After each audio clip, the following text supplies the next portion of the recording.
नमस्ते, सिद्धांत नाम है मेरा। यूपी का हाथरस जिला, यहाँ एक गांव में 14 सितंबर की सुबह 19 साल की एक दलित लड़की का गैंगरेप हुआ।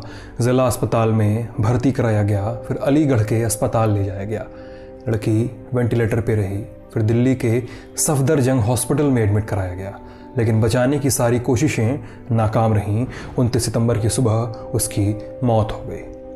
क्या है पूरा मामला, इंडियन एक्सप्रेस की रिपोर्ट के हवाले से बात कर रहे हैं। 14 सितंबर की सुबह लड़की अपनी माँ और भाई के साथ खेत गई हुई थी काम करने के लिए। उसके भाई को माँ ने दूसरी तरफ भेज दिया और वो अपनी बेटी के साथ काम करने लगी।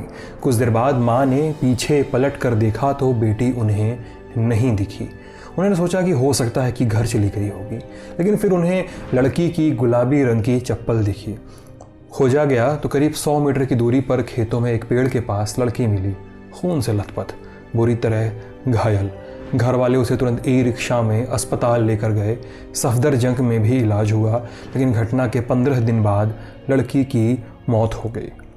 हाथरस एसपी विक्रांत वीर ने लड़की के इलाज के दौरान बताया था कि उसे गर्दन में गहरी चोट लगी थी, और वहीं लड़की का इलाज करने वाले डॉक्टर्स ने कहा था स्पाइनल कॉर्ड यानी रीढ़ की हड्डी, जिस पर सारे शरीर का नर्वस सिस्टम टिका होता है, उस हड्डी में गहरी चोट लगी है, जिसके कारण पीड़ित के चारों लिम्स यानी हाथ और पैर पैरालाइज हो गए हैं। इस वजह से वो ठीक से सांस भी नहीं ले पा रही है। इन चोटों के अलावा लड़की की जीभ काटे जाने की भी खबरें आई थी। शुरुआती मेडिकल रिपोर्ट ने कन्फर्म किया था कि उसे गला दबाकर मारने की कोशिश की गई थी। वहीं डीएम प्रवीण कुमार लक्षकार के साथ एसपी विक्रांत वीर सिंह ने भी कहा है कि पीड़िता की जीभ कटी होने की खबरें सच नहीं हैं। परिवार क्या कहता है? परिवार के मुताबिक मुख्य आरोपी गांव में ही रहने वाला 20 साल का संदीप है। पीड़ित परिवार का कहना है कि संदीप ऊंची जात से आता है। उसका परिवार हमेशा से गांव के दलितों को परेशान करता रहा है। 19-20 बरस पहले दोनों परिवारों के बीच लड़ाई भी हुई थी। संदीप के दादा ने पीड़ित लड़की के दादा को छोटी सी बात पर पीटा था, जिसके बाद SC/ST एक्ट के तहत केस भी दर्ज हुआ था। 3 महीनों तक वो जेल में भी रहा था। एक्सप्रेस की रिपोर्ट के मुताबिक जिला अधिकारियों ने बताया कि गांव में 600 परिवार रहते हैं। इनमें से आधे ठाकुर हैं, 100 परिवार लगभग ब्राह्मण हैं और करीब 15 परिवार दलित समुदाय से ताल्लुक़ रखते हैं। पीड़ित परिवार के मुताबिक लड़की जब खून से लथपथ मिली तो वो कह रही थी संदीप ने किया। लड़की का भाई जो मजदूरी करता है, उसने संदीप के खिलाफ केस दर्ज कराया। लड़की के भाई का कहना है कि अपर कास्ट वालों ने हमेशा से हमें नाम से बुलाया, हमने उन्हें इग्नोर किया। संदीप शराबी था जो औरतों को परेशान करता था, लेकिन कभी किसी ने उसके खिलाफ शिकायत नहीं दर्ज कराई थी।